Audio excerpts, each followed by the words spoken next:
Lumeo è un piccolo comune in provincia di Genova arroccato fra le colline boscose che si affacciano sul Mar Ligure. È un paese come tanti, con una popolazione che non supera i 1200 abitanti.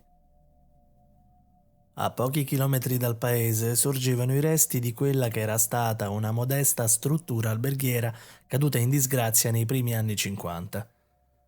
Nell'autunno del 1977 l'ex albergo fu comprato da un'associazione che ne avviò la ristrutturazione in modo che potesse essere adibito a casa di riposo per anziani. Venne chiamato Casa Garano. I lavori procedettero spediti e senza intoppi, concludendosi definitivamente nell'aprile del 1980. Nel settembre dello stesso anno, la struttura, opportunamente rimodernata e priva di barriere architettoniche, fu pronta ad accogliere i primi ospiti. L'edificio non era di grandi dimensioni, con una capienza massima di 60 persone escluso il personale, ma i pensionati che decidevano di trasferirsi lì ne erano felici.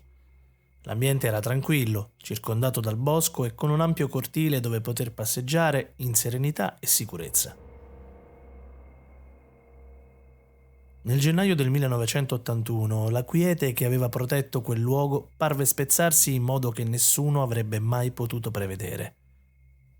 Il giorno dell'Epifania del 1981, la signora Enrica Botteri venne trasportata a Casa Garano dal doblò della Croce Verde locale. Aveva 92 anni, era invalida e iniziava a soffrire di morbo di Alzheimer. Le fu assegnata una stanza singola al secondo piano e nei successivi 3 giorni si ambientò piuttosto bene per la sua condizione. La notte del 9 gennaio l'infermiera Giovanna Merli stava svolgendo il suo consueto turno di notte, seduta nella guardiola in fondo al corridoio del secondo piano. Fuori infuriava un violentissimo temporale che faceva vibrare i vetri delle finestre e le raffiche ululavano nelle soffitte come un coro di spettri iracondi. D'improvviso qualcosa distrasse l'infermiera dal romanzo che stava leggendo e la donna trasalì di terrore nell'udire quelle urla rauche e agghiaccianti rimbombare nel corridoio, provenienti dalla stanza di Enrica Botteri. L'infermiera accorse e trovò l'anziana donna in uno stato di grande agitazione, non riuscendo però a decifrare le sue parole balbettanti e le sue urla. Ogni tanto, riferì la Merli, la paziente gridava a qualcuno di lasciarla stare, di andarsene via, ma a parte l'infermiera non c'erano altre persone in quella stanza. La Merli somministrò un lieve calmante alla donna e questa tornò a dormire, seguitando a bofonchiare parole incoerenti tra i singhiozzi. Per qualche giorno tutto tornò tranquillo. La vicenda di quella notte, almeno sulle prime, trovò spiegazione nella malattia che devastava la mente della povera signora Botteri, ma era destino che quello non rimanesse a lungo un episodio isolato. Più o meno alle 4 del mattino del 12 gennaio, le urla isteriche di Enrica tornarono a farsi udire. Questa volta a soccorrerla fu l'infermiera Nadia Ricci.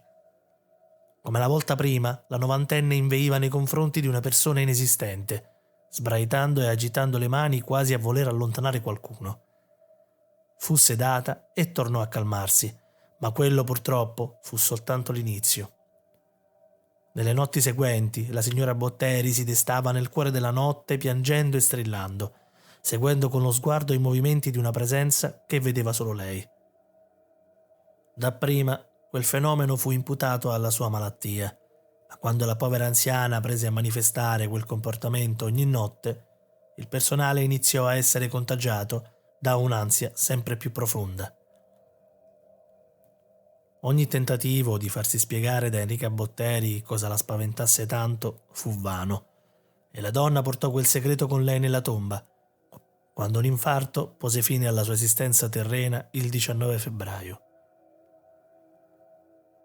Per 2 mesi la quiete tornò a regnare a Casa Garano e tutti stavano ormai scordando quell'inquietante vicenda, fino a che la stanza che era stata di Enrica Botteri fu occupata da un altro paziente, Claudio Iacono, di 89 anni.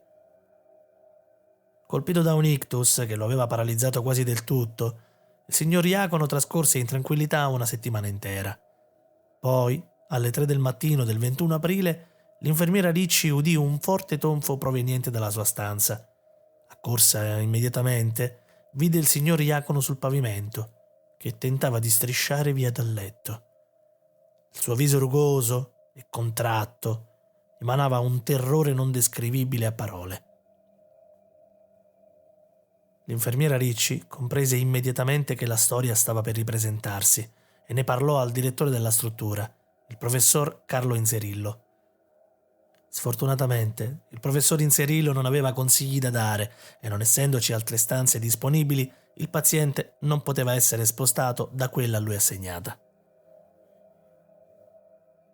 Nel tentativo di venire a capo di quella faccenda sempre più sinistra, molto coraggiosamente l'infermiera Ricci si offrì di trascorrere la notte nella stanza, in compagnia dell'anziano.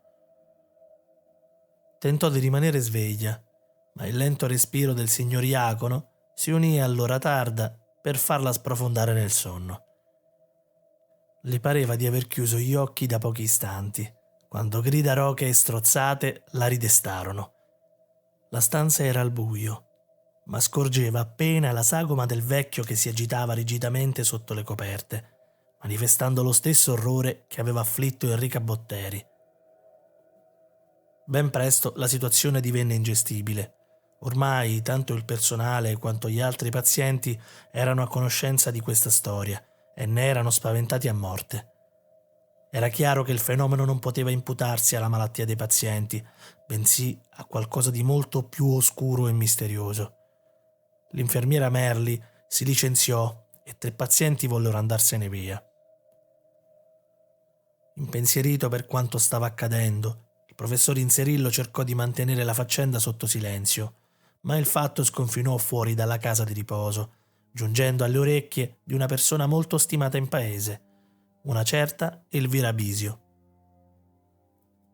Questa signora, che per lungo tempo era stata proprietaria del panificio e aveva quasi 80 anni, era molto nota nella zona per essere una sorta di medium. Saputo del fenomeno, si recò lei stessa a Casagarano per fornire aiuto al direttore. Inzerillo all'inizio si mostrò scettico e respinse tale proposta, ma la situazione era sul punto di sfuggirgli di mano e infine, seppur non molto convinto, accettò che la vecchia incontrasse il signor Iacono. Il paziente della casa di cura rivelò a Elvira ciò che l'aveva spaventato fin quasi al collasso. Quel resoconto raggelò tutto il personale. Affermò di aver visto un uomo vestito con un lungo abito nero e logoro comparire nella sua stanza e aggirarsi fluttuando tutto intorno al letto.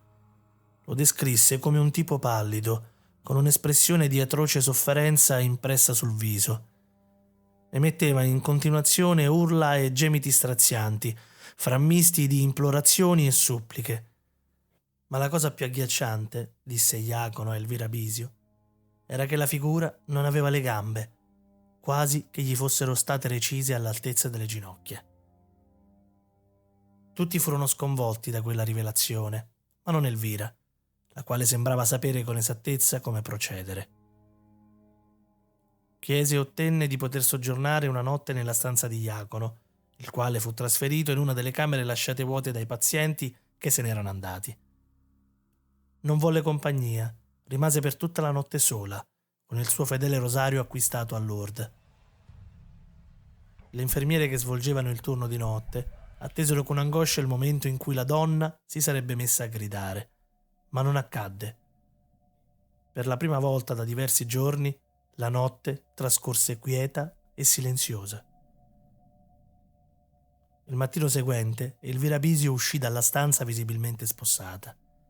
Dopo aver fatto colazione si recò nell'ufficio del professor Inzerillo e in privato tenne con lui un colloquio, nel quale spiegò che per far tornare la pace in quell'istituto bisognava scavare in un punto preciso delle cantine e riesumare i resti di Michele Rosano. A quelle parole Inzerillo trasalì. Tutti a Lumeo conoscevano quel nome, che sovente compariva in certi libri di storia locale. Don Rosano fu reverendo del paese durante la Seconda Guerra Mondiale, svanito nel nulla nella primavera del 41.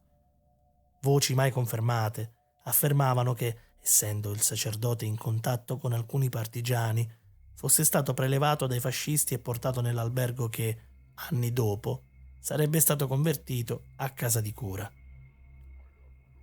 L'albergo, gestito da una famiglia fedele alle ideologie del duce, era stato più volte teatro di fatti orribili e si sussurrava che i suoi scantinati fossero stati adibiti a vere sale di interrogatorio, dove i prigionieri venivano brutalmente torturati.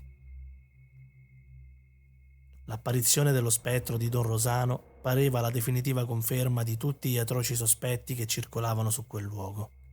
Il professor Inzerillo non era granché favorevole alla proposta dell'anziana, convinto che le fondamenta dell'istituto non custodissero alcun scabroso segreto.